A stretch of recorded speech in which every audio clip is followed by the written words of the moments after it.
Hey guys, I'm here to get into one of my all-time favorite films, that is Zabriskie Point, directed by Michelangelo Antonioni. And this is perhaps one of the most entertainingly original sort of Michelangelo Antonioni films I've ever seen, as it faces out in a very original manner, which just seems to strongly foreshadow. It seems very influenced by a lot of Lucio Viso Conti and influential towards a lot of Paul Thomas Anderson. As Antonioni just loves perceiving intimate scenarios by way of a grand epic scope and perspective. And this just has some of my all-time favorite cinematography all throughout, with just such a fascinating slow burner pace about it. And it instantly seemed groundbreaking to me when I first saw it in my late 20s, and I just didn't really expect the film to be just this impactful. It conveying such a grounded sense of surrealism and tone.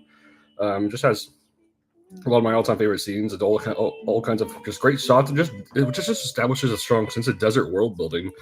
Los Angeles just seems like a really gritty area, while the desert just feels completely beautiful by contrast. And it's just it's a very interesting kind of detached sort of character piece, which just has its own kind of charming chemistry about it, which just kind of even seems like it's foreshadowing a lot of Richard Linklater elements.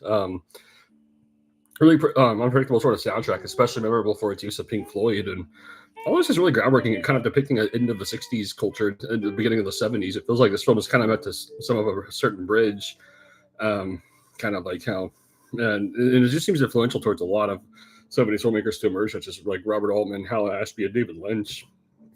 Kind of feels just like an epic slow burner, something of a bit of a paranoid tone, which just, this was like this one was never really like took off too much, but it just has its own way about it itself, which feels like it's just kind of perfectly portraying this sort of mysterious sort of outlook all throughout. And this is completely original.